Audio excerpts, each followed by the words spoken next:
नमस्कार दोस्तों, आज आप सभी को परिवर्तनी एकादशी की बहुत बहुत बधाई। हम सभी लोगों ने एकादशी का व्रत कर रखा है, तो हम लोगों को एकादशी का व्रत कथा जरूर सुनना चाहिए। हम लोगों को कथा सुनने से काफ़ी पुण्य की प्राप्ति होती है।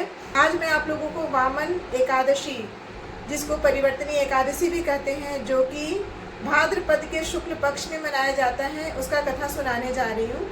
तो आप सभी भगवान श्री बांके बिहारी जी के चरण कमल में अपने ध्यान को लगाएं और उनसे प्रार्थना करें कि हे प्रभु, हम सभी आपके बच्चे हैं, आपके संतान हैं।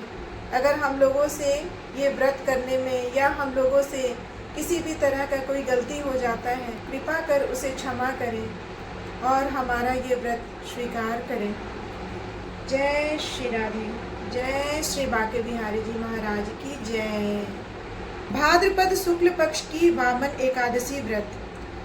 पांडु नंदन ने कहा, भगवान, अब आप कृपा कर मुझे भाद्रपद शुक्ल पक्ष की एकादशी के महात्म्य की कथा सुनाइए और यह भी बतलाइए कि इस एकादशी का देवता कौन है, इसकी पूजा की क्या विधि है।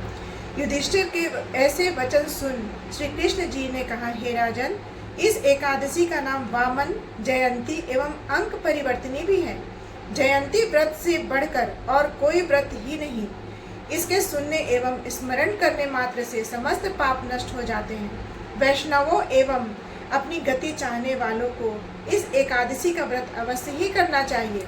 हे राजन, जिन्होंने जयंती एकादशी में वामन भगवान की पूजा श्रद्धा एवं भक्ति सहित कमल पुष्पों द्वारा की, उसने तीनों लोकों, तीनों देवों एवं समस्त जगत को मानो जीत लिया। क्योंकि शयन किए हुए भगवान इसी दिन अंक परिवर्तित करते हैं, इसी कारण इसका नाम परिवर्तनी है। इतनी कथा सुन युधिष्ठिर ने विनय पूर्वक कहा, हे भगवान, यह बात मेरे हृदय में महान संदेह उत्पन्न कर रही है कि आप कब सोते हैं, कब जागते हैं और कब करवट बदलते हैं। आपने जो बलि को बांधा, उसमें क्या कारण था। महाराज, युधिष्ठिर के ऐसे वचन सुन भगवान बोले, हे राजन, अब पापों को नाश करने वाली कथा सुनाता हूँ।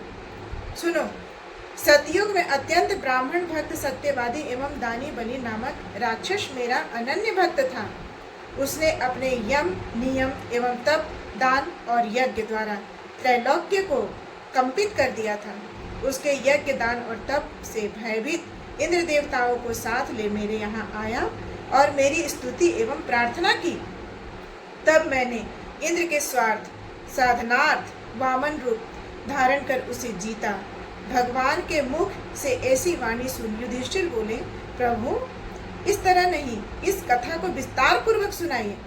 युधिष्ठिर के ऐसे वाक्य सुन भगवान ने कहा, हे राजन, मैंने वामन का रूप धारण कर राजा बलि से 3 पग पृथ्वी की याचना की और उसने सहर्ष दान दे दिया। परंतु उसके संकल्प के होते ही मैं वामन रूप से त्रिविक्रम रूप में हो गया।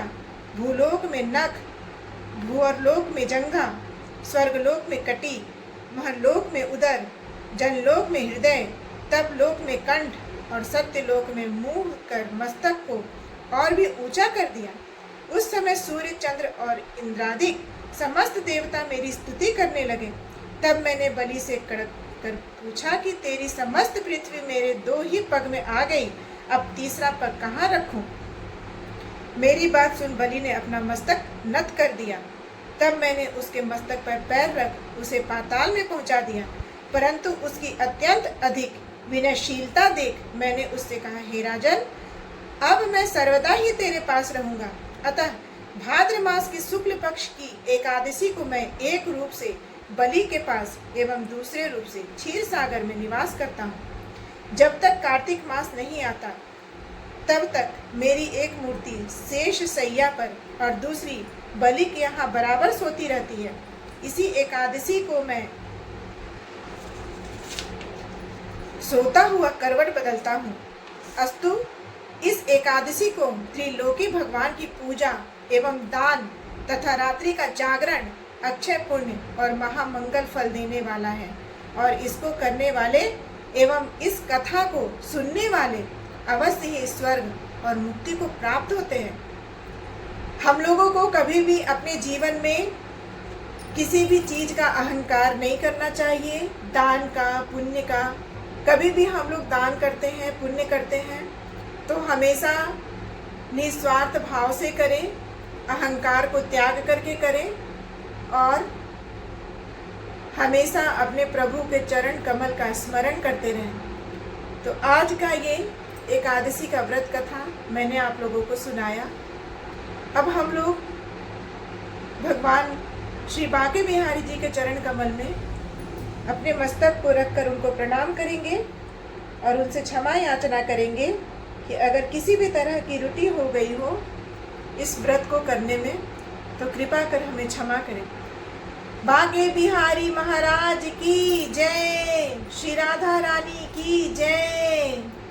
जय जय श्री राधे, जय जय श्री राधे, जय जय श्री राधे।